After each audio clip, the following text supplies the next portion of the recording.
Bowerman seemed to have been through some mythic struggle. He spit when someone called him coach. "Just call me Bill," he said. But few would or could at first.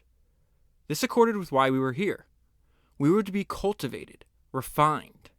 Bowerman was about to ask us to put aside the things of a child. Not by accident did he begin. Men of Oregon. Take a primitive organism, any weak, pitiful organism, say a freshman. Make it lift, or jump, or run. Let it rest. What happens? A little miracle. It gets a little better. It gets a little stronger, or faster, or more enduring. That's all training is. Stress, recover, improve. You would think any damn fool could do it, but you won't. You work too hard, and you rest too little, and you get hurt. You yield to the temptations of a liberal education and burn your candle at both ends, and then you get mono. Every angelic, lying face I see here is poised to screw up, to overtrain, to fall in love, to flunk out. We have no hard and fast training rules. The vicissitudes of life usually teach an intelligent person what he can handle. It does help to have someone wise in the ways of candles to steady you as you grope toward the light. That would be me. But I regret to inform you, he added, his tone not the least regretful, you cannot just tell somebody what's good for him. He won't listen. He will not listen. First, you have to get his attention. Bowerman did not have a central organizing principle. He had this, a central organizing parable. Farmer can't get his mule to plow, he said. Can't even get him to eat or drink. Finally, he calls in a mule skinner. Guy comes out, doesn't even look at the mule. Goes in the barn, gets a 2x4, and hits the mule as hard as he can between the ears. The mule goes to his knees. The mule skinner hits him again between the eyes. The farmer drags him off. That's supposed to get him to plow? That's supposed to get him to drink? I can see you don't know a damn thing about mules, said the skinner. First, you have to get their attention. In the hush that followed, Bowerman's grin was not far from fiendish. This was his allegory, his rationale, his fair warning. He was our mule skinner, and all he would do to us constituted the 2x4 he would use to crack open our mullish skulls so the lessons might be inserted. Leaving that first meeting, I felt only baffled disquiet. Even men who had trained under him for years were edgy. Bowerman, one of them said, is ruled by a need to unsettle, to disturb. The man lives to get you. That was an excerpt from the book that I want to talk to you about today, which is Bowerman, the story of Oregon's legendary coach and Nike's co-founder, and it was written by Kenny Moore. Okay, so before I jump into the book, I want to tell you how I came, why I selected this book to cover this week. I was actually rereading through my highlights from Phil Knight, the founder, co-founder of Nike, his book Shoe Dog. I covered it, I think, back on Founders number 10. And I forgot, I read the book, I think, 2 or 3 years ago. And as I was reading through my notes, I forgot how important Bowerman was to Phil Knight and to the founding of Nike, and how much Phil Knight admired him. I want to read one quote, one paragraph from Shoe Dog to you, and then and that really pushed me over the edge to try to find a biography, and made me really excited to dive deeper into the life and the career and the ideas of Bill Bowerman. He's an extremely accomplished individual. So this is Phil Knight writing in Shoe Dog about his one-time coach and then business partner. I look back over the decades and see him toiling in his workshop, Mrs. Bowerman carefully helping, and I get goosebumps. He was Edison in Menlo Park, Da Vinci in Florence, Tesla in Wardenclyffe, divinely inspired. I wonder if he knew, if he had any clue, that he was I think you pronounce it Daedalus, the Daedalus of sneakers, that he was making history, remaking an industry, transforming the way athletes would run and stop and jump for generations. I wonder if he could conceive in that moment all that he had done, all that would follow. I know I couldn't. And one of the great things about Shoe Dog is it's one of the. I wish all biographies were formatted very similar. He does not spend a lot of time on his ancestors. He talks about his early life, where he came up with the idea from Nike, and then every chapter is in it. The name of the chapter is the year, and he goes through chronological order from the very prehistory of Nike all the way up until it IPOs, and then it ends. And as a byproduct of the way it's structured it's what I think most people find most interesting about reading biographies, and that's the struggle, the early life, how they came up with the idea, what they had to go through to actually accomplish and to succeed at what they were doing. So when I read that paragraph, I also had to look up the that word that he was saying that he was the Daedalus of sneakers. Or I don't know how to. I'm most likely mispronouncing it, but it comes from Greek mythology, and it says in Greek mythology, Daedalus was a skillful architect, craftsman, and artist, and was seen as a symbol of wisdom, knowledge, and power. And I think the fact that Phil Knight used that word, is a description of the way he saw the role Bowerman played. He said over and over again that there would be no Nike without Bowerman. So let me just read that part to you. I wonder if he knew, if he had any clue, that he was the Daedalus of sneakers, that he was making history, remaking an industry, transforming the way athletes would run and stop and jump for generations. I wonder if he could conceive in that moment all that he had done, all that would follow. I know that I couldn't. Okay, so that sets up how important he was.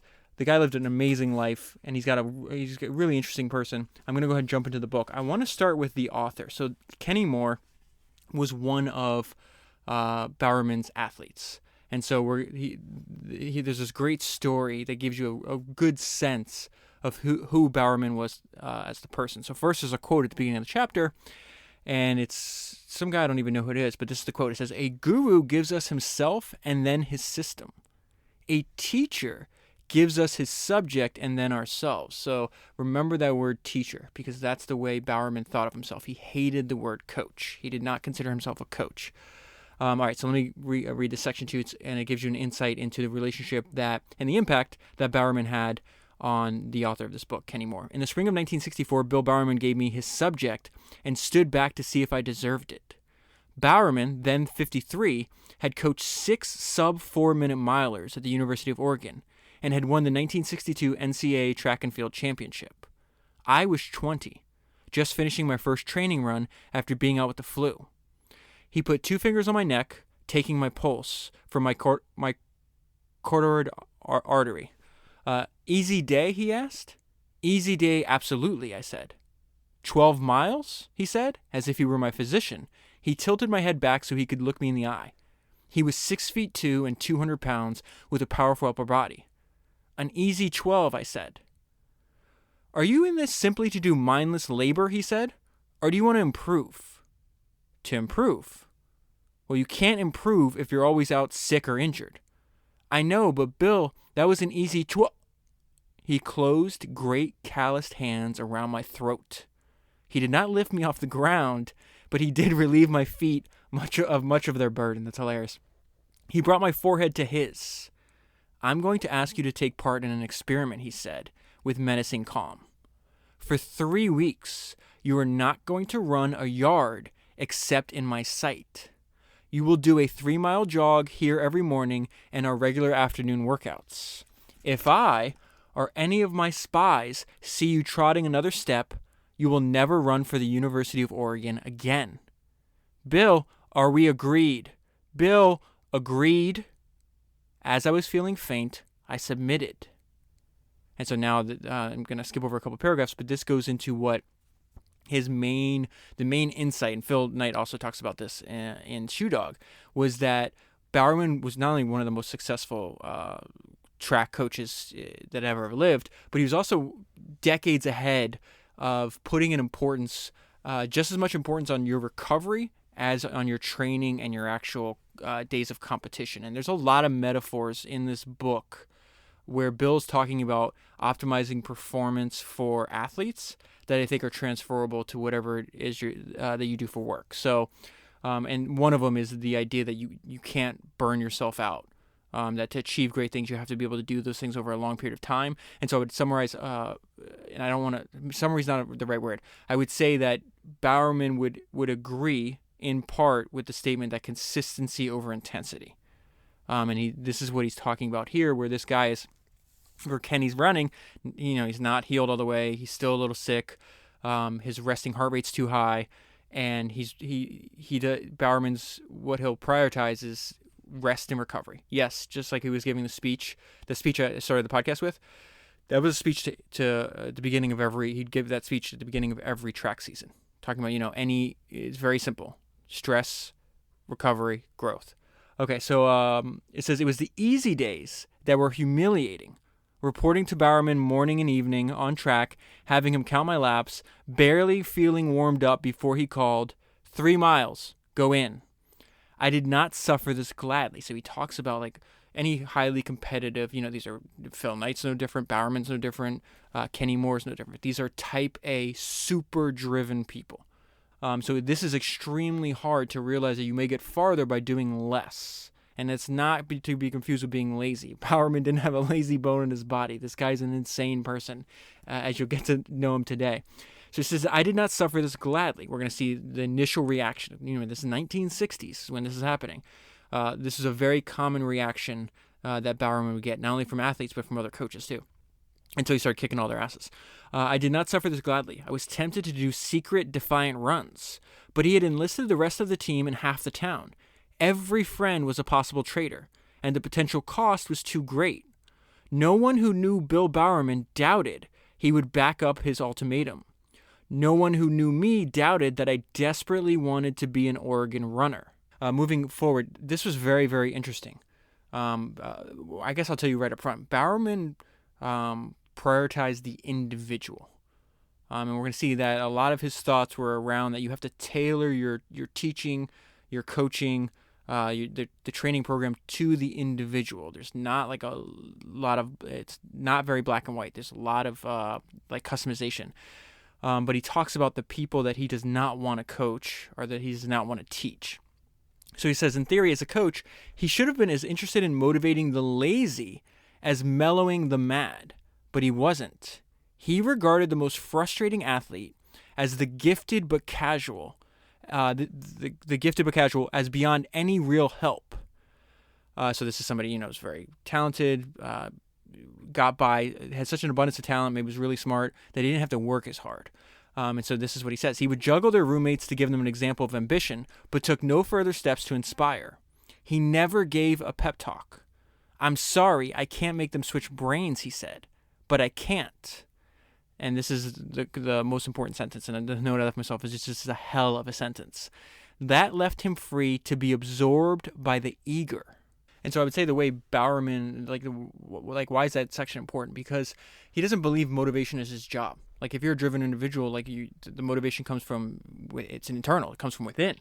And so his point is we're making Olympians here. That means you're uncommon amongst uncommon people. So if you don't wake up every day with that drive, then there's nothing I can say or do to you. He just said, I can't switch your brain. But if you do have that drive, if you have that dedication, then I'll teach you lessons that I've learned that will get the most out of your ability and hopefully bring you to the, to the highest level in the sport or whatever endeavor that you choose. So I thought it was very interesting. And this few paragraphs later gives us an insight into, how he thought about this. Bowerman thought of himself as an educator.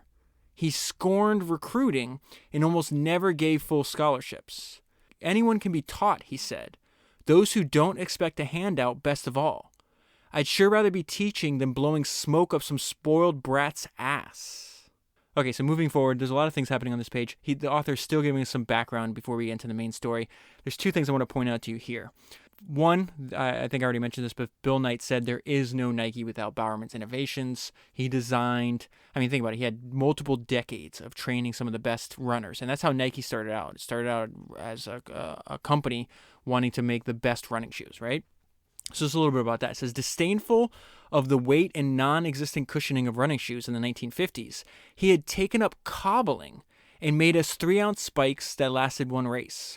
We had no inkling that these were the beginning of Nike's vast success, but we knew we had better shoes than anyone else. And so that's something I also admire, and I'll just tell you right up front about Bowerman, is that there's a quote in that book, The Fish That Ate the Whale, which I never forgot. And it says, if you know your business, it's a quote by the main character of the book, Sam Zamuri. I think it's in Founders, somewhere in the 30s. You can go back and listen to it if you haven't and read the book. It's absolutely crazy, fantastic story. But Sam Zamuri says something. He's like, if you know your business from A to Z, there's no problem you can't solve. And Bowerman had that mindset because he was obsessed with trying to be the best track coach and having the best athletes in the world. And so not only would he want, you had to be driven, you had to be naturally talented, you had to be receptive to his lessons, but he would make he started cobbling, started making his own shoes. How many track coaches in the world could do that? It's just insane. And he didn't stop there. Then he starts designing clothes. He starts making some of the clothes out of like the same material parachutes are made out of. He would take like, I think it might be nylon or whatever whatever the actual fabric was, but I do know he used like old parachutes and started like sewing clothes. He did that so he'd take care of your shoes, what you're wearing. He eventually starts experimenting later on with different mixtures of what tracks are made out of. And so at his house on the top of a hill, top of a mountain, he's got a cement mixer, the equivalent of like a cement mixer. He's doing all this trying to figure out what's the best way I can, like, what's the best material. Maybe there's a better track I can make so we can go faster. He was completely obsessed. He knew his business, so to speak, from A to Z. So this goes, I rolled my eyes. Now the author's talking about, wanting to push more, and Bowerman trying to temper that natural instinct to just overwork, because it's not that he didn't want you to push. He does not want you to get injured, because if you get injured, you might be out the entire year. You can't get that back. So he says, I rolled my eyes at Bowerman's patient studies of our strides and metabolism, and especially his damn easy days. That's what he was talking about. He's like, hey, you're only going to jog 3 miles, and that's it, as an example of an easy day. It felt demeaning to just rest. So the reason I include this in the podcast is because these next 2 sentences is exactly what Bowerman had. This was the way everybody thought about athletics at the time. And so that's what makes Bill Bowerman so interesting. One of the things that makes him so interesting is that he was willing to think from first principles. And if he arrived at a different conclusion he thought was right, it didn't matter if 90% of the people in his field were doing it the other way. And he winds up being correct. So he says, it felt demeaning to just rest. Work was righteous. Rest was weak-willed and ignoble. But Bowerman understood that paradox, the need for both abandoned effort and ironclad control. And finally, Bowerman's message starts to get through. We're still in the introduction. I know I'm in trouble because I have a ton of highlights in this book. I really enjoyed it, and I'll tell you the impact it had on me personally at the very end. He had given me his subject. I had found myself. It finally began to penetrate my thick skull that I had to rise above the world's fixation with sheer work. I had to tend to my own eccentric physiology. I accepted easy days into my life, and I stopped counting miles. Over the next 8 years, the one long run he permitted me every 10 days would turn me into a 4th-place finisher in the 1972 Olympic Marathon. It was the lesson of my life. And it forces me now to consider, with a shiver, whether anyone besides Bowerman could have gotten through to me. Okay, so now I want to get a little bit into the personality, give you an idea of who this person was. One huge part of his personality is very laconic. He keeps his thoughts to himself. He's not up there at, some coaches you might expect they're giving a pep talk, giving a motivational speech. He preferred one-on-one. That's part of the reason he started out as a football coach and gravitated towards track, because, even though there's a team, you can deal with your athletes on a one-on-one basis. So that was his preferred method. But he says he spent long hours in contented silence, solving a huge range of problems, and he was brutally eloquent when dissecting other psyches. Yet he kept the process of himself to himself. As Barbara Bowerman, that's his wife, they were married for 70 years. They were... By the time he dies at 88, she had known him for 70 years. As Barbara Bowerman would recall, I can't tell you how frustrating it was to love him and trust him and know he loved me and trusted me, and still he would never tell me what he was thinking. His family, they got to Oregon by crossing the Oregon Trail, something that he spoke of often. And this quote that he's going to have here in a minute just makes me laugh every time. It's also in Shoe Dog. But he says, almost all who traveled the Oregon Trail were on the only trip of their lives. It was a defining ordeal, a winnowing out of the non-industrious, the non-enduring, the inflexible, and the uncooperative. Bowerman was pioneer stock and had a right to cackle, as he did. that the cowards never started and the weak died along the way. That leaves us. So that gives you an insight into some of his personality. This story from when he was a young boy will also give you an insight into his desire to live life on his own terms. One of the things I most admire about him. On the first day of first grade, the teacher asked, "Can you write your name?" Bill cried out, "That's what I came here to learn." An early warning that he meant to go through life on his own terms. So it talks about he grew up in this tiny, tiny town. I think it was like a population of like 500. It's called Fossil, Oregon.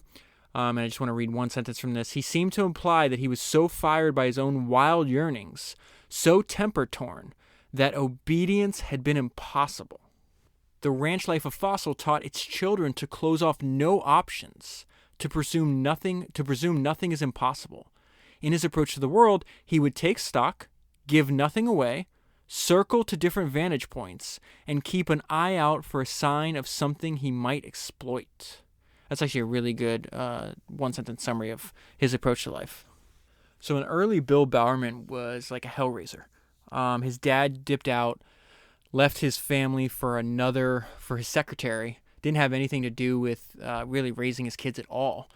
And Bowerman had a twin brother that was killed right in front of him when he was real young, maybe 5, 6 years old, something like that, and he was crushed in an elevator accident. And so he got into fights. He was very disobedient, just a crazy, uncontrollable kid.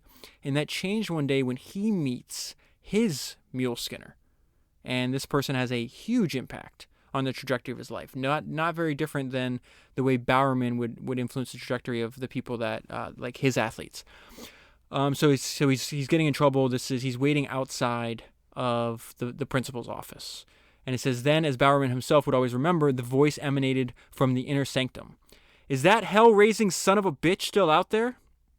Ursel Hedrick was then 30.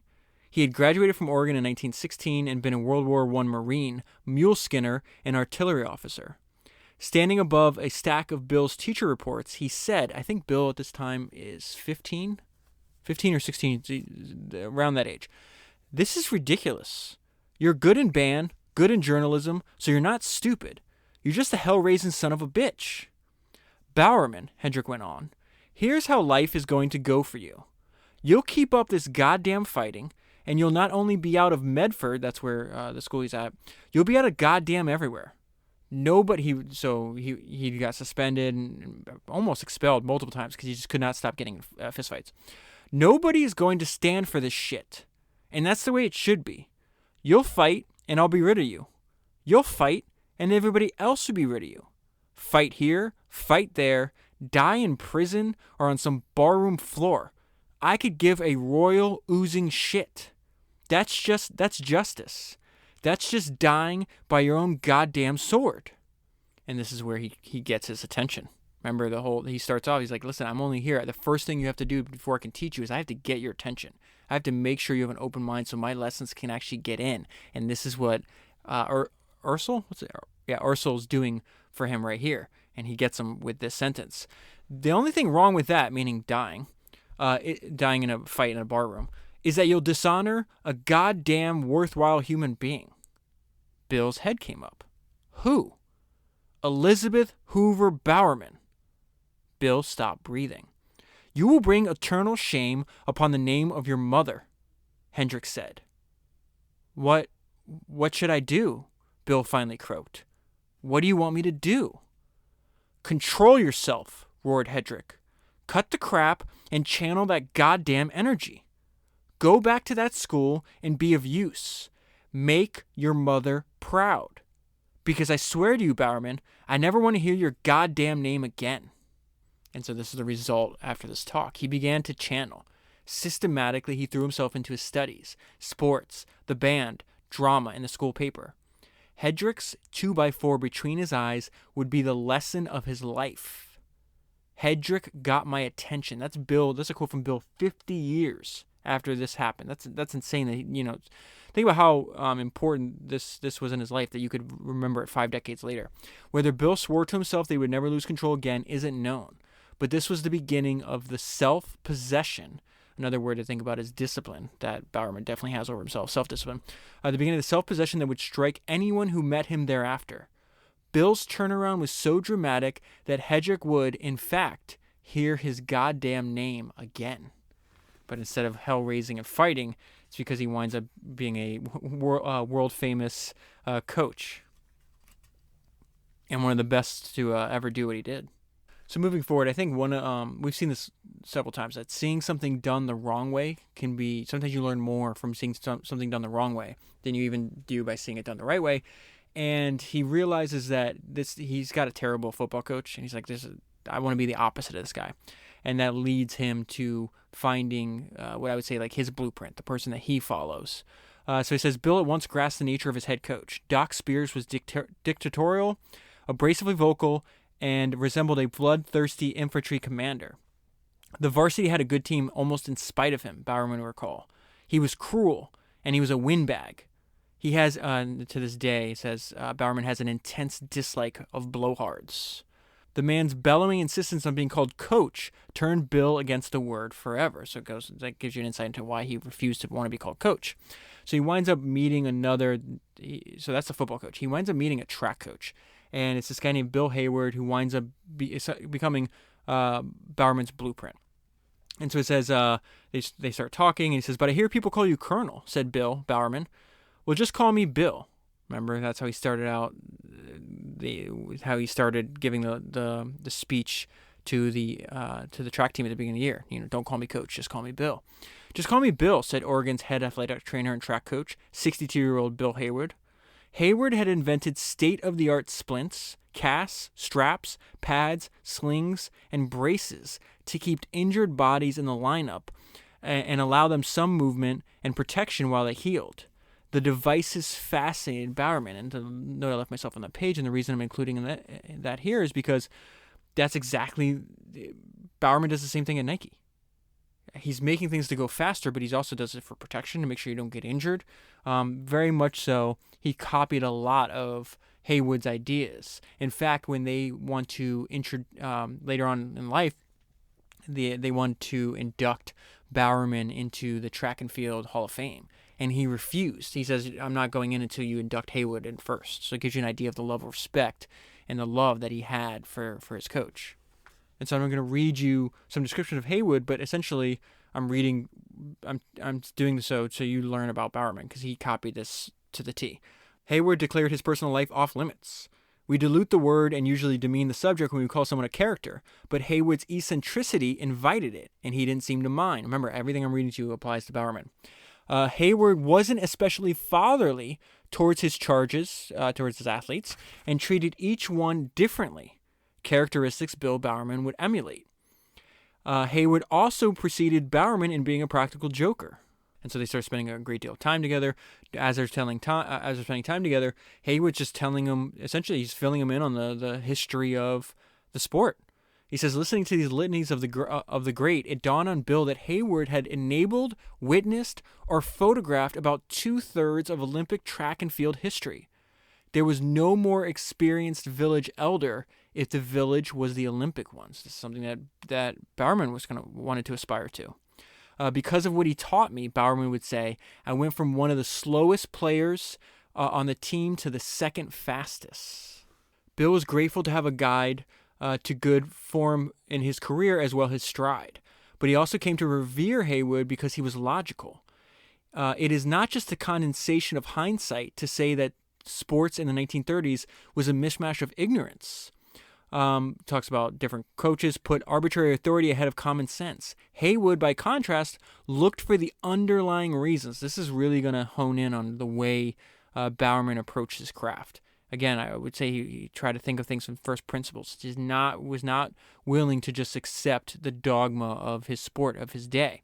And by questioning that, he finding ways where the accepted dogma was inaccurate and then where he could improve on it. It's very interesting. Hayward, by contrast, looked for the underlying reasons. He applied almost all his lessons to himself. Tiny changes made all the difference. This fit in with Bill's growing interest in the sciences and what we now term biomechanics, how the levers are moved by the muscles, how the body properly aligned performs at its optimum. That's his entire life work, right? Haywood was half doctor, half inventor. You could say the same thing about Bowerman. Bowerman began to mold himself into one tune. I learned from the master, he would say. So it's this relationship with Haywood that Bowerman realizes, hey, I want to do exactly what he does. I want to eventually be the field and track coach of Oregon. So Haywood actually makes sure Bowerman is his successor and then dies. And this is how important he was to Bowerman. So this is his mom. This is Bowerman's mom, Lizzie, writing a letter to Haywood. Lizzie Bowerman had sent a letter to Haywood. I asked my son which of his instructors he considered had done the most for him. And without a moment's hesitation, he named you. I am sure there are many boys who feel the same way as Bill does, and I hope they have told you so. You are a teacher who is a friend and who imparts spiritual development and inspiration. Bowerman took from his scrapbook a photograph of Haywood. He had it framed behind glass to preserve what Haywood had written on it. And this is a quote from Haywood now. Live each day so you can look a man square in the eye and tell him to go to hell. Signed, Bill. Then he hung it outside of his office door where he could see it at the beginning and end of each day. Okay, so now we get to where Bowerman starts coaching, and we really see his philosophy. It says, Bowerman began exhorting Oregon runners to finish their workouts exhilarated, not exhausted. His credo was that it was better to underdo than overdo. He was adamant that he trained individuals and not teams, and he came to believe that group workouts could even be counterproductive. The best man loafs, the worst tears himself down, he would say. Maybe only one guy in the middle gets the optimum work. All of this was the genesis of his annual welcoming line to freshmen. Stress, recover, improve. That's all training is, he'd say. When Bowerman first articulated the hard, easy method, that's the way they classify this throughout the whole book, hard, easy, he was widely despised for it. The anthem of most coaches then was, the more you put in, the more you get out. When Bowerman chided them, come on, the greatest improvement is made by the man who works most intelligently, they were morally affronted. His easy days were derided. The intentional tailoring of stress to the individual was called coddling. And so one way to summarize what he's going for, he's trying to optimize for optimum rather than maximum. So this paragraph tells us a little bit about that. This was not a matter of intellect, but of trying to monitor driving hunger, a hunger not confined to coaches. Driven runners really think 200 miles per week is doing them good. But if a coach wishes to rise above damn foolishness, he must celebrate optimum rather than maximum. And Bowerman did. And this next little anecdote it gives you a good idea of the maniac that we're dealing with here. This guy named John, who's a friend and neighbor, winds up being an attorney and advisor to Nike as well, is driving home, and he sees Bowerman's entangled with some kind of something's going on with Bowerman's house. So it says, John saw Bill's car stopped at the Bowerman driveway, dust rising. Bowerman had a thick-bodied, hissing, writhing diamondback rattlesnake pressed to the gravel with a clipboard. Need any help? John asked. Nope, said Bowerman. Just taking him a while to quit. In the newspaper that week, there was a photo of the clipboard and the 7-foot snake, the largest ever killed in Lane County.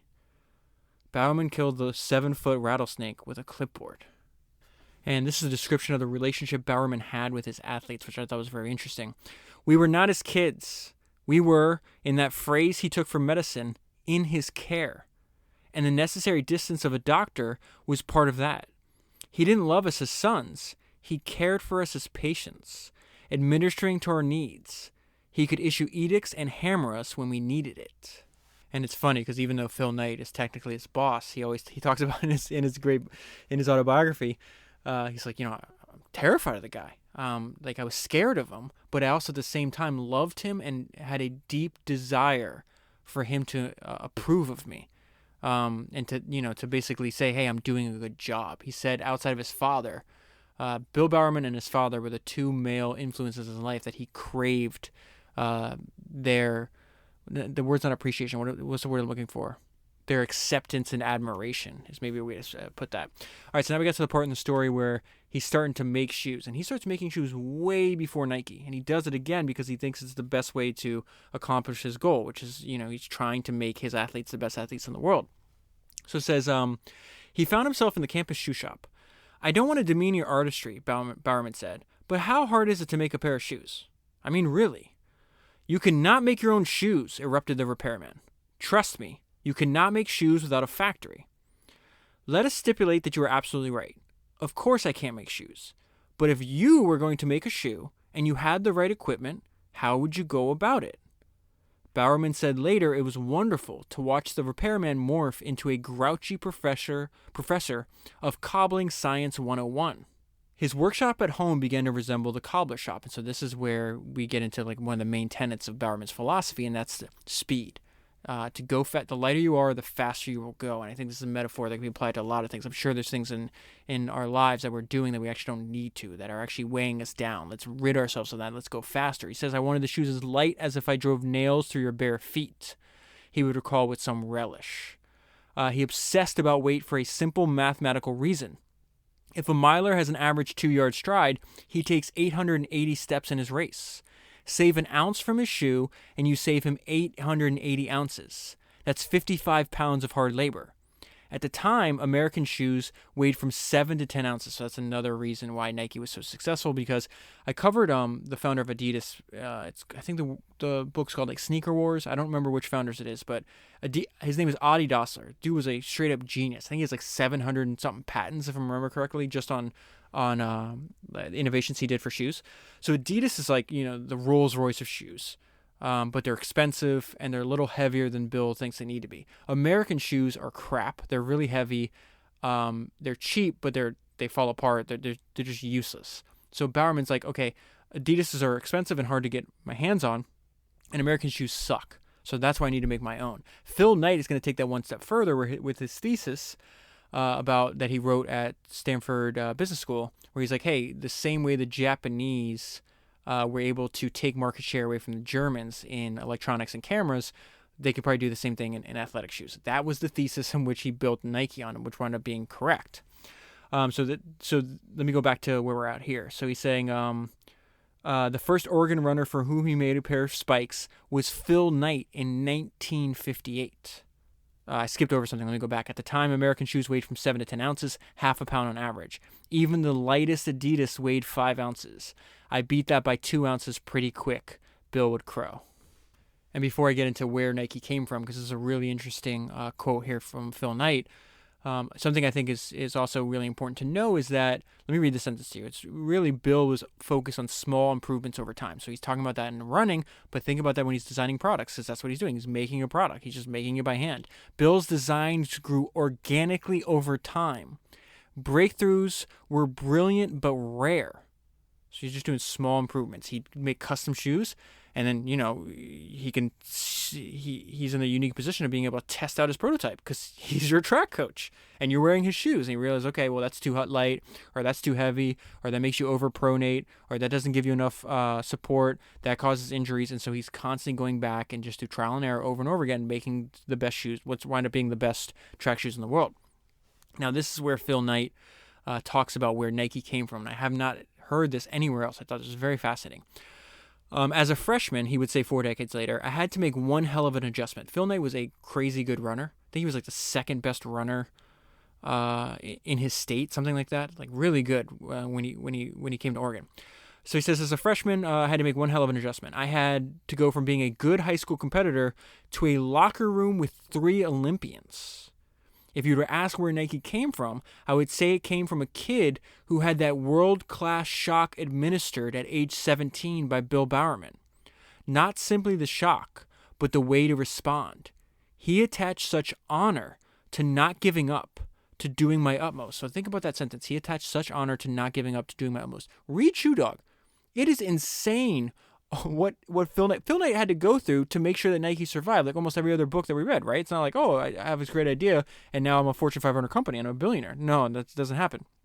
I mean, think about it. In Phil Knight's case, it was 5 years before he was able to work on his company full time. He was, I think he was an accountant, if I remember correctly. I knew he was a professor, teacher in there as well. It's just insane. 5 years before he can even start working on his business full time. Okay, let me go back to this. Not simply the shock, but the way to respond. He attached such honor to not giving up, to doing my utmost. Most kids didn't have that adjustment of standards.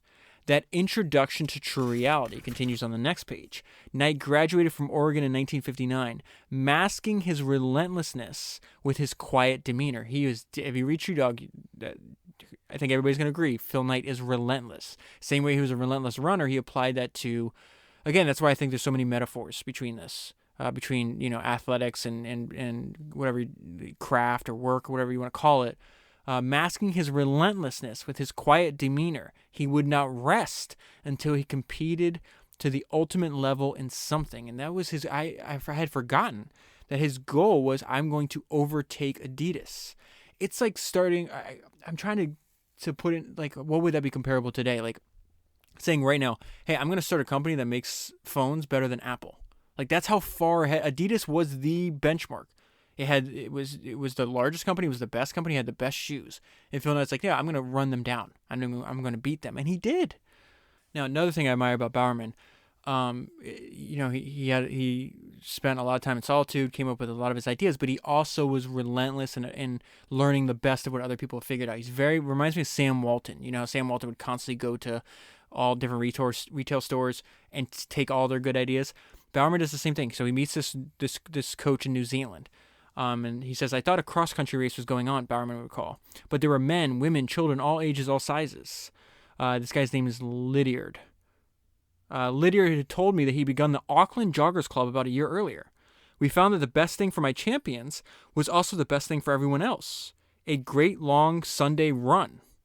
So Bowerman goes over there, and he's going over to learn from Lydiard, but Lydiard's making him run. And Bowerman's getting his ass kicked by just these old, normal people. And he's like, I don't understand what's happening here. Everyone had left me, he would say, except one old fellow moved back and said, I see you're having trouble. I didn't say anything. I couldn't. He's out of breath. Then he said, I know a shortcut. Bowerman's savior was this guy named Andrew Steedman, who was then 73. Steedman kept stopping and waiting for Bill, encouraging him to keep going. It gave Bill the bloody shock of his life. A second jolt was discovering Steedman's medical history. I'm a coach of athletes, Lydiard would remember Bowerman saying, and that old guy has had 3 coronaries, and he had to wait for me. Bowerman didn't need a 2x4 twice. He would run almost every day during the 6 weeks in the country. He pumped Lydiard for information. Lydiard's famous dictum was, train, don't strain. And it's from the trip to New Zealand that it's really hard if you go back and look at all the accomplishments Bowerman had in his life, just how hard to believe that one person accomplished all this. He's about to write, jogging, the sport jogging. Bowerman is credited with popularizing that back in America. He took the ideas he saw in New Zealand, brought it back, wrote like a 100-page book called Jogging, and sold over 1 million copies in the 60s. So it says, the next morning, a sports writer from the local paper who had been following the tour phoned to ask Bowerman to sum up his experience. Bill told him that the competition was great, but the biggest thing that had happened was his realizing that his idea of exercise was way, way low. He's talking about exercise for normal people, too. In New Zealand, thousands of people jog, Bill said. The women jog, the kids jog, everybody jogs. The reporter asked him, what do you think we could do here? And Bowerman said, why don't we find out? Continues, originally a nation of pioneers accustomed to hard physical labor, America in the mid-20th century had become a society that actively condemned adult fitness. It may be hard for anyone born after 1960 to believe, but runners in those days were regarded as eccentric at best, subversive and dangerous at worst. Phil Knight talks about this going on runs, and people get so mad that they'd throw things out of their car. You're running on the road right next to the highway, and it's kind of funny. And, people just throw things at you. It's hard for us to believe, because that's not the world that we live in today. During the day, cars would routinely swerve to try to drive a runner off the road. And running at night was deemed suspicious enough to warrant being stopped by a police cruiser and held until phone calls ascertained that there had been no burglaries in the area. And if you really think about it, that makes the story of Nike even more remarkable. That Nike started in this environment. One thing that Phil Knight said that I was reminded of is that when he started Nike, he said that he believed, like the reason he started Nike, remember, they started with running shoes, that if he believed that if everyone got out and ran a few miles a day, the world would be a better place. And Bowerman helped millions of people go out and jog a few miles every day. I think he printed he did like a follow-up to the book, so it was sold probably a couple million copies. I know the first version sold over 1 million copies. So, all right, so let me go back. Now we're going to the birth of the company that's going to form into Nike. It's called Blue Ribbon Sports. So this is the beginning of Blue Ribbon and great advice that Bowerman gives Knight. I worked up a little speech about what Bill meant to me, Knight would say. But when I went to give it, I kind of got choked up. Somehow he grasped my intent and made it to me instead. A speech about what I had meant to the team and to the University of Oregon.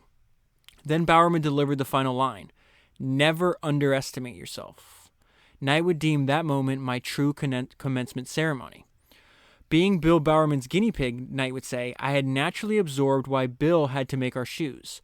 American running shoes were still made by offshoots of tire companies. That's crazy. I didn't know that. They were cheap and terrible. They cost $5 and gave you blood blisters after 5 miles. Adidas was taking advantage, and at $30 a pair, Adidas was making a killing. Knight proposed a new company that would import first-rate athletic shoes not from Germany but from Japan, where his research had shown skilled labor was far cheaper. The paper was called "Can Japanese Sports Shoes Do to German Sports Shoes What Japanese Cameras Have Done to German Cameras?" And it sketched out a track shoe distribution in the western states and projected sales to high school and college teams of up to 20,000 per year. So that's exactly what Blue Ribbon does. They start selling. They don't make their own shoe. They start reselling. They're called Tigers. They're lightweight Japanese running shoes. And so the very first incarnation of Nike, Phil Knight goes over to Tokyo, convinces them for him to have to be first started out to be the sole the exclusive reseller in the West, and eventually I think gets the rights to the entire United States. They wind up later on reneging on that deal, and that leads them to producing their own shoe, which they called Nike. And this is the beginning of the partnership between Bowerman and Phil Knight. I like the looks. This is Bowerman writing Knight. I like the looks of your tiger shoe. I've heard of these, but never been able to get a hold of a pair. If you can set some kind of contractual agreement with these people, for goodness sakes, do it. Bill was already tinkering in his mind. I have some ideas for a flat shoe, he added. I'll pass on some of my ideas to you, but of course, I'll expect you to make some kind of arrangement with cutting your old coach in too. They shook hands on a partnership. Bill would test and design the shoes, if they deserved it, pitch them to other coaches. Buck, that's so in the book, Buck is Phil Knight's nickname. So sometimes he calls him Buck, sometimes he calls him Phil, just so you know he's talking about there. Buck, by virtue of a 51 to 49% division of voting control, would run the company. And there's one sentence on why Bowerman, who's been presented opportunities like this before, chose to partner with Knight. He said he knew Knight would give the venture the ceaselessness of a runner. Moving on now, here's advice that Bowerman's giving his runner, but I think he's talking directly to us in this case, and it's the importance of focus, that you can only focus on one thing at a time.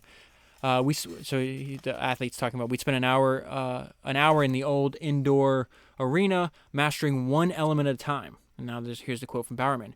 You can only think of one thing at a time. He'd say, I thought he meant just me, but later on I found it applied to most people.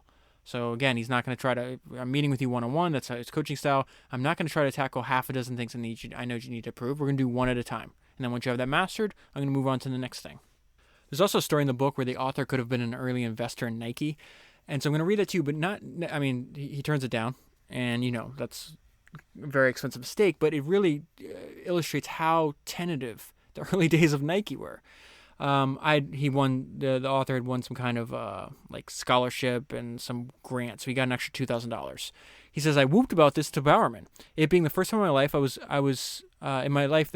first time in my life I had more than $50. Interesting, he said. Buck and I have a shipment of shoes on the dock in Portland and need some cash to pay the duty. This might be a fine time for you to take $1,000 or $2,000 to invest $1,000 or $2,000 in stock. Seriously, Bill, I said, man to man, what are the chances of this business really panning out? Kenny, here's how I see it. It's a good idea. Buck's a good partner. The Cortez is a good shoe. That's the one that he one of the first designs the Bowerman designed. I wish I could guarantee you will turn 2000 into a lot more, but I can't. It's a risk. I thanked him and ran for the airport. I used my windfall for a Christmas vacation in Hawaii instead. So I mentioned earlier how, his training style and his approach to his craft was vastly different from his peers. And this was Bowerman's response to other coaches not understanding the need for rest and recovery. I love this. It also gives you an insight into his personality. I wrote Bowerman about it, talking about this guy just beating the hell out of his athletes. He's not letting them recover. They're getting injured. And so he says, and this is what Bowerman says, as a coach, my heart is always divided between pity for the men they wreck and scorn for how easy they are to beat. And this next paragraph is really what I was talking about earlier, that he values consistency over intensity. The name of the athlete's not important. This book is full of, there's probably 50 different athletes they talk about, but the idea is important. Even though they work together daily on technique, it would take them months to get comfortable with each other, because the change Bowerman knew Steinhauer most needed to make was the hardest for him to accept. His basic lesson, both in throwing and in life, Neil, that's Neil Steinhauer, I guess, Neil would say, was don't rush it. Pace yourself. Take it slow in the beginning. In training, don't go too hard or fast for your body. Do what you can and don't expect to get there all in one day. It was interesting. This part, I was listening to a trainer who trained some of the best athletes in the world. He was on a podcast one time. And he's talking about when he was younger. He's from Canada, and there's this famous boxer in Canada. I think his name was Otis Grant. And he was training at the famous Grant Brothers gym. And he's young, very similar to what the author Kenny was talking about. It's like driven, he's doing this hard, intense workout. And then he sees, Otis, I think he was a multiple champion, might have even been an Olympian. And he's like, what's happening here? He's like, I'm training way harder than this guy. And he didn't understand. He's like, yeah, but this is my 10th workout. That's his 1,000,000th workout. And it finally clicked to him. He's like, if I keep training this way and I keep getting injured or I keep having to take time off, I'll never get to my 1,000,000. 1,000,000 is an exaggeration, obviously, but the point still stands. Like, I can do that through 10 workouts. Maybe we could do it to 100 workouts, but I can't do this in level of intensity to a 1,000,000. And the fact is that the improvement happens over time. The knowledge, not only does your body improve over time, but hopefully your mind and the way you analyze, in their case, their sport improves over time. I never forgot about that. And so he says it's consistency over intensity. You set yourself up so you can do consistent effort, so you can get to that 1,000,000th rep, that 1,000,000th workout. I thought it was very interesting. So in addition to this priority of consistency over intensity, it's Bowerman's understood that independence is empowering. Okay, we're partners, but I'm not going to do the work for you. So he says, it was typical of how Bowerman taught. He gave us our workouts, our lessons, our tactics, but then he gave us the freedom to execute them ourselves. Morrison believed this flowed from Bowerman's not being a father figure. My high school coach was like a member of the family, he would say, looking out for us, keeping us from harm. Boy, was Bill ever not like that. He expected us to be independent adults and make our own way. I believe that gave us more self-knowledge. We could run well for the rest of our lives because he was teaching us how to do it on our own. Bill once told me he was proudest that all his Olympians set their personal best records years after they were out of school. And now we hear more about this philosophy from Bowerman himself. I don't believe in chewing on athletes, he once said. People are out there to do their best. If you growl at them and they're not tigers, they'll collapse, or they'll try to make like a tiger. But tigers are tigers. All you have to do is cool them down a little so they don't make some dumb mistake. The note I left myself on this page, there's two things happening here, or two things he's saying here. He says Bowerman's sounding a lot like Charlie Munger here. What is he saying? He's like, I'm not trying to make you a genius. I'm trying you to avoid being stupid. That's something that Munger talks about all the time. All you have to do is cool them down a little bit so they don't make some dumb mistakes. And this is the second thing. That sounds like Munger. His view was that intelligent men will be taught more by the vicissitudes of life than by a host of artificial training rules. That word vicissitudes is even in the book, The Tale of Charlie Munger, describing why Munger calls himself a biographer, not why he's read hundreds of biographies. He says reading personal biographies allows one to experience multiple lives and successes and failures. Reading business biographies allows one to experience the vicissitudes of a business and learn how problems were solved. So a lot of echoing between the philosophy of Munger there on that or Bowerman on that page and Munger. So something that Bowerman had to deal with is there's a lot of giant egos. The people that come to University of Oregon have, been the best runners of their in their state, in their school. They've won championships when they were younger. And a lot of them are like, some of them are hotheads and hard to control. So that's what he was talking about there. He's like, listen, I'm just trying to cool them down so they don't do dumb things. But he said, there was a great quote. I'm just going to read one sentence, but I thought it was interesting. Because like this dust up, talking about, I don't want to pace myself. I'm going to run all the way. And Bowerman said, with the talent, Bowerman sighed, comes the temperament. I had some highlights about the early days of Nike. Just gives you an idea of how unorganized, and it's just crazy to study the early days of any company. Especially Nike, though. Think about how large and it's known for the quality of its products and everything else, and just it did not start out like that. There's also this really interesting guy. I wish I could find a book on. His name's Jeff Johnson. He was the first employee of Nike. He's all over Shoe Dog. It's hilarious. This is Phil Knight talking about him. Jeff was a real shoe nut, but it turned out he was also just bright as hell and really into business, and he soon became a lot more than just a shoe peddler. So the author is actually running in some of the shoes that they're designing, and he runs into Jeff Johnson at a track meet. And so Jeff comes over to him, and he points at his shoe, and he says, I sell all the Tigers down here, but this is the first time I've seen those. And so the author's like, well, they're called the Cortez. They don't keep you in the loop, and this is hilarious. Jeff says, I worked for the company 2 years before I had my first phone call. That's not an exaggeration. It sounds preposterous now, but it was true, he said. Knight never communicated. Knight talks about this in Shoe Dog. Jeff's writing him letters every day, updates. He just never responds. Jeff is completely enthusiastic about what they're doing. Phil Knight's trying to like, no, don't be so excited. This is nothing. Because, for many years it wasn't anything. Knight never communicated. The Blue Ribbon office, which was his house where he still lived with his parents, never called me. And when I called there, they said he was never home. Sometimes I learned about my company's shoes by seeing them on athletes' feet. The head office wouldn't alert me to a thing, and the head office at the time I think is Phil Knight and his sister. He remembered the time as thrilling in its absorption. The problems were obvious, he would say, but the solutions were too. We just had to not let our growing pains kill us. And one of the most, when you're reading a biography, you're seeing the entire arc of their life.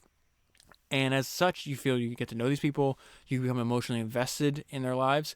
And one of like the most emotionally provocative paragraphs in Shoe Dog is Knight talking about these early days, and he's like, I wish I had just written down what was happening, took more documentation. I can't remember. I don't have the quote in front of me, but basically the paragraph is just saying, everything, it was so important to me, and you think you're going to remember everything, and now, I'm 70-something years old when I'm writing this book, 50 years later, and I've forgotten all this. And he says something that's like quarters falling through, I can't remember the words he used. It's a really great writing, but it's just, you're like, damn. And then he talks about around that same time, he's like, how I wish I could just do it all over again.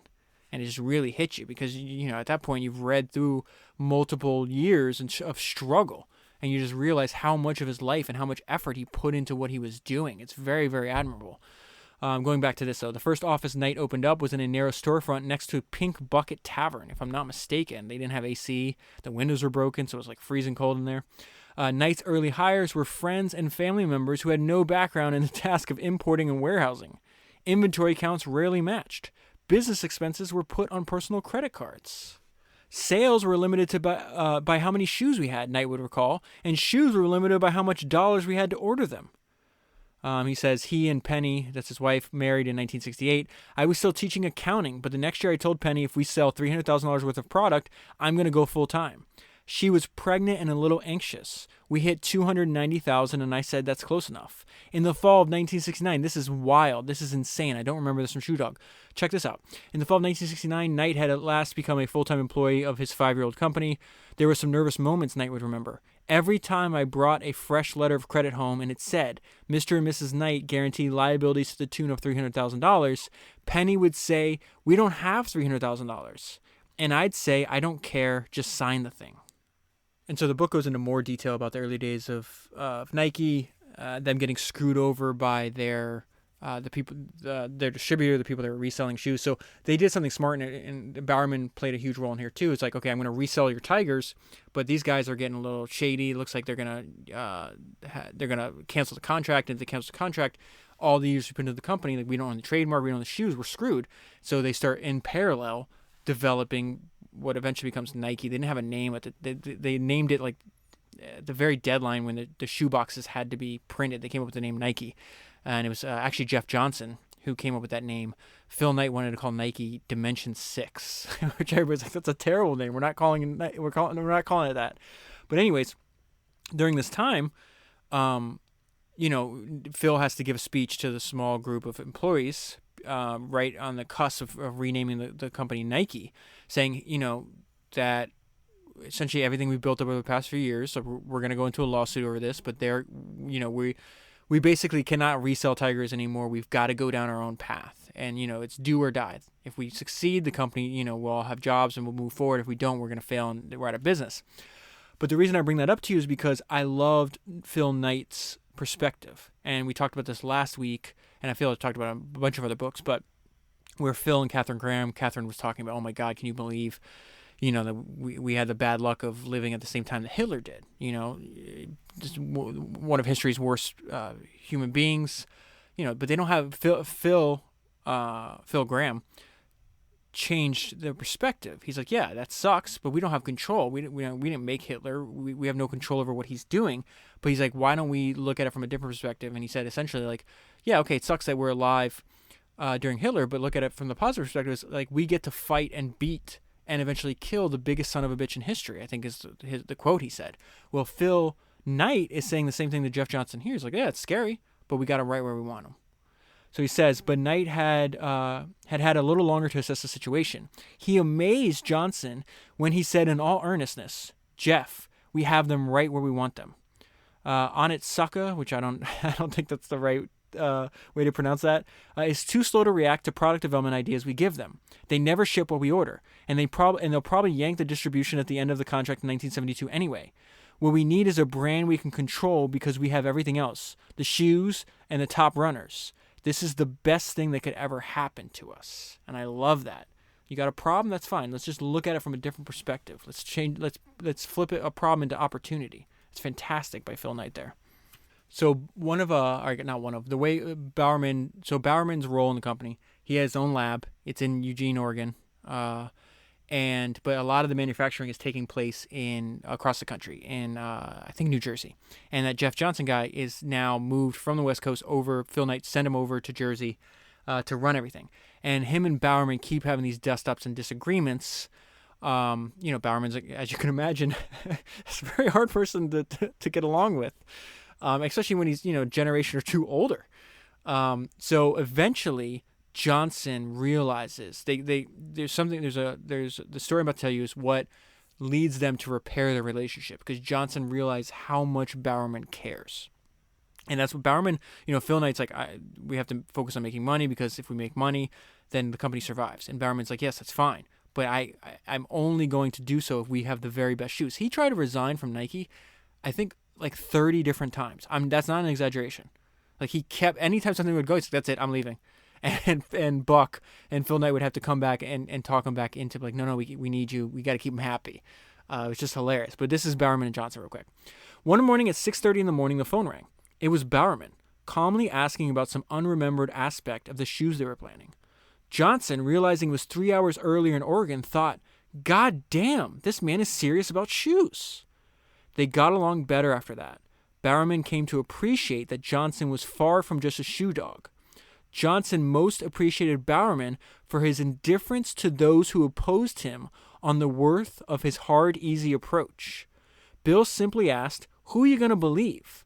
Those who don't want to change are the evidence before your own eyes," Jeff would say. Bowerman seemed born to be brave that way, to stand firm in defense of simple, humiliating truth. So this is Phil Knight more on the highly disagreeable nature of Bill Bowerman. He's not like, but he's also, here's the thing, he's disagreeable, yes, but he's also extremely generous with his time, his money. Like there's two sides to this coin. He's not just a jerk. Like people that knew Bowerman loved him. And if you read this book, you'll come to love him too. It's really remarkable. Phil Knight always knew it was going to be tough. To this day, he would say years later, "I'm not sure I didn't start this company to please Bill Bowerman. Old teammates have said to me, you did it to spend a lifetime with them, not just 4 years. And I can't disagree. But when they say Bill must make it seem like 2 lifetimes, and I can't disagree with that either. Bill basically just railed at us all the time as a company. We made the worst shoes except for all the others." Barbara, his wife, once said, "I don't know how you put up with him." And I said, "I don't know how you do." So there's a story in here where Kenny, the author, takes this guy. He was a runner from Great Britain. He winds up breaking the mile, the 1500, and the 800 records. So he was the first person to own all those records at the same time. And so he's visiting from Great Britain, and he's visiting Oregon, and Kenny takes him to meet and to spend an afternoon with Bowerman. And I'm going to read this to you, the highlights from their conversation they have. What's happening here is Bowerman discovers a kindred spirit. And so his name's C-O-E. This is Sebastian Coe. And what Coe is saying is what he learned from his father. And what he learned from his father is, even though Bowerman has already had, by this point in the story, multiple decades of success, it's like reaffirming that like he's not the only one that his ideas actually work. That they worked in Oregon, and they're also working in Great Britain, and so he's finding his kindred spirit. And really, what the reason this spoke to me so much is because if you remember, I always talk about the Henry Singleton, which is like the proto Warren Buffett. It's the Warren Buffett before Warren Buffett, right? Charlie Munger and Warren Buffett, when you read their shareholder letters, hear their speeches, they talk over and over again about the operators and the people they admire. And I've done a podcast on a bunch of them, right? But one of them, the person they most admire, they say, you could take the top 100 business school graduates and add up their record and still wouldn't be good as Henry Singleton's. Charlie Munger said, his returns were just utterly ridiculous. They were a mile higher than anyone else. And something you learn by studying Henry Singleton is that he shut the world off from himself, right? He'd sit in his office and think, and it's very similar to how Bowerman and other people have this trait. It's not just Henry Singleton, but the singular, like, mind he had. Really, I would say is like you can be the best by going your own way, right? You're not going to be the best by fitting in. You're not going to be the best by just copying to the T. This doesn't mean you don't borrow good ideas. Of course, Singleton borrowed good ideas. He had a lot of smart people around him, but he found a way to come up with his own unique ideas. And again, it's usually not done in a group setting, which Bowerman says, like, I don't like group workouts. Like, you got one person's loafing around, one person's pushing too hard, maybe one in the middle gets the right mix. So that's why I do individual things. Sebastian Coe trains by himself. There's just a lot of similarities. So let me read this to you. Soon he had Coe describing his training in detail. "My father is my coach, and the basic foundations have been consistent. Essentially, it has been 100% quality, not quantity." Everything I'm highlighting here could come out of Bowerman's mouth, okay? "In winters, I have very seldom run more than 50 miles per week, less in the spring." This is at a time where people were running hundreds of miles. Coe somehow had defied middle distance wisdom that pure speed work was destructive and led to staleness. "My father," Coe said, that you might not know the accepted lore of athletics, but if you know people and can sense individual needs, it can make all the difference. At the words individual needs, Bowerman closed his eyes. "Hear, hear," he said. Back to Coe. "It was a happy accident that from the first, when I was 13, my father felt, the first race, when I was 13, my father felt you ought not to smash a kid on the road, so he kept the distance low. As a junior, I averaged 28 miles per week and ran successfully. I placed third in the European junior tournament against juniors running 80 or 90 miles. So he's doing a third of what they're doing. And he beats almost all of them. He beats all of them except 2. So Bowerman's listening to this, and this is what he says, and this is the part that reminds me of Henry Singleton. "So you developed a methodology that isn't at all dependent on what others do. That takes a certain sort of man. So if you remember at the end of Henry Singleton's life, he's like 80-something years old. He's about to die from brain cancer. And he pioneered stock buybacks way before people were doing it. And sometimes it was smart to do it, sometimes it's not. And so it wound up turning where he would advise against it. But he was asked he's like, hey, all these people are now doing what you were doing 15 years ago. And he says, well, it must be wrong if everybody's doing it. So think about what Singleton said. Now let's go back to what Bowerman just said here. So you developed a methodology that isn't at all dependent on what others do, that takes a certain sort of man. So he says, how do you avoid racing when you're training? Sebastian says, I've always trained alone. Singleton worked alone. Yes, he had partners. Yes, he had employees, but he spent most of the time in his office alone. You see, the day I started running was the day that my father started coaching. After that, it was bringing his science to bear. This goes back to speaking to Bowerman's emphasis on the individual. After that, it was bringing his science to bear, studying everything he could find. He's gotten rid, he says, of 95% of what he learned. That's his father, his coach. The 5% he kept is very specific. He has no other runners. People ask if he will coach them, and he says, I don't know enough about you. I'd have to move in with you. All right, so moving back to Bowerman's issue at Nike, Bill felt stymied by the company as it grew, as his nature was so opposite to the corporate. He hated big companies. Knight would lose count of Bill's attempted resignations. It was a bunch, he would say. Each time it happened, Knight would grit his teeth, count to 15, and go on. He never let the resignations take effect. I had been trained by him, said Knight. I knew him. I loved him. I simply never took it personally. If I had anything to say about it, he was not going to leave. Bowerman was supposed to do his Bowerman thing, which was to be a genius, a process which knows no supervision or deadlines. That's just really great writing there. One of the most devastating things is his working conditions caused nerve damage. So he winds up having like a limp. They couldn't figure out why. And it says it didn't take long to find out I had been sniffing glue. For 23 years, from 1958 to 1981, Bowerman had been laboring in tight, unventilated quarters, assembling his shoes with rubber contact cement. He had permanent nerve damage to this.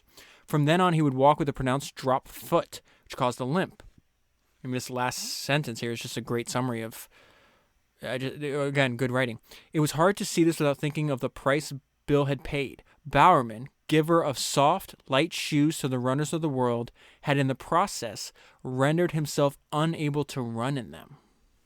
I thought this part was hilarious. Imagine being the co-founder of Nike and then being told to diversify. This is John, his lawyer, neighbor, and advisor, guy that caught him killing that rattlesnake with a clipboard. And it says, it was John whom Bill always blamed for advising him not to keep his Nike eggs in one basket, to diversify in other stocks. He told me later, this is John not talking, he told me later that he thought I probably kept him from being one of the wealthiest people in America today. If he hadn't diversified, he'd be over twice as wealthy, maybe more. Imagine that. I mean, it works out because Bill didn't care about money anyways. They said even after the Nike stock he owned appreciated, he was just donating it to athletics, building things. You wouldn't notice. He didn't buy new cars, new clothes. He didn't care about that stuff at all. But I just thought it was hilarious. Just imagine being the co-founder of Nike and being told to diversify away from that investment. Just a few more things before we close. I love this part. Talks about more about the Nike's now leading the pack by far, but they overtook Adidas, then overtook Reebok, and then Reebok overtakes them. But really, this section reminds me of something I learned from reading about and studying Arnold Schwarzenegger. And he says like, his personal motto is work like hell and advertise. So we see Nike had to adapt to that model. We used to say if we had the best athletes in the best shoes, we couldn't lose, Phil Knight would say. But guess what? Reebok went by us with what we thought were terrible shoes. They were soft and they ripped apart. The day it was announced that Reebok's sales had overtaken Nike, Knight closed himself in his office, faced the wall, and sat there weak and sick and devastated for hours. So that just gives you an idea of how crazy competitive Phil Knight was. He's a very calm guy. He's a calm personality from the outside. You hear him speak, he sounds like a normal person. Inside is a raging competitive maniac, right? Mark Parker, whose strength was design and appearance, said Knight, led the company back, not by asking consumer focus groups what was best, but by finding it out in the lab and then telling people, in advertising. For one such promotion, this was the 1984 Olympics, Nike paid Michael Jordan $500,000 to develop and promote a special line of Air Jordan shoes. Bowerman rolled his eyes. Bill thought we were overpaying prima donna athletes. Knight said. And now 20 years later, Michael Jordan sounds a lot like Bowerman when he rails at how high we have to pay the new guys. I thought that was funny. The Air Jordan shoes and campaigns were amazingly successful and brought the company back to preeminence. After Reebok, said Knight, it was the best athletes, the best shoes, and the best ads. So that's what I mean about, it's really, you could sum up the section with Arnold's motto, work like hell and advertise. Bill may have grumbled about the need for such ads, but he loved the actual results. The essential Nike phrase, just do it, had certainly been uttered by Bill to all of us.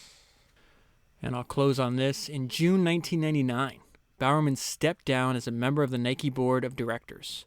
Over 31 years, he had made countless attempts at this. Now, with sales creeping towards $6 billion a year, Buck had finally permitted it. 6 months later, Bill died beneath Barbara's favorite photo of him, taken at their wedding on this June day in 1936. His face was calm, with a knowing, almost smug look of victory. One imagines the same look on his face on the day he departed at 88 years old, lying comfortably in his bed. When Barbara came out of the shower and found him gone, "Oh, it's just like you," she said, "to go on ahead with absolutely no warning." He had pulled it off. Bill managed a perfect ending to his life. In the months and years after Bill died, Barbara slowly went through chests of documents and photos. In them, she found a letter Bill had begun to write to Knight, but never sent. Bill had jotted some thoughts down on a yellow legal pad, roughing out a first draft. It read, "Dear Buck, I want to tell my partner in sports how much I admire your leadership and the crew or team you have assembled and direct. The road has had some sharp curves, yes, and some major obstacles to get around or over. I have never availed myself of the opportunity to express my admiration for your leadership and accomplishments in the growth, from the small blue ribbon to International Nike Incorporated. Your leadership has been phenomenal. Barbara joins me in appreciation and admiration." A few days later, Barbara delivered the entire legal pad to Knight. Am I going to cry?" he asked her. She nodded. So he took it away to read it alone. "That resides in a sacred drawer," he would say later, knowing at last that Bill Bowerman had judged him worthy. So by the time I reached that point, you're talking about 400 plus pages, hours of having a one-on-one conversation about the life of Bill Bowerman. I came to know him. I came to love him. And it's just devastating. I had tears in my eyes when I got to that part, because you really do feel like you lost somebody that you knew. Just like Phil Knight said, I think that he thought that he started Nike because he thought the world would be a better place if everybody got out and run a few miles every day. I sincerely believe the world would be a better place if everybody read biographies, if we learned from the lives of great people that came before us. So to that end, if you want to read the book, I'd highly recommend reading this book, reading Shoe Dog, any of the books. Leave a link in the show notes. And if you buy that book using that link, the podcast benefits at the same time. You can also go to founderspodcast.com. The link's there, or you can just go directly to the URL. It's amazon.com/shop/founders podcast, maybe? I don't know. I cannot believe I forgot the URL. You'll find it. You're smart if you got this far. All right, with that, that's where I'll leave the story. That is 153 books down, 1,000 to go. And I'll talk to you again soon.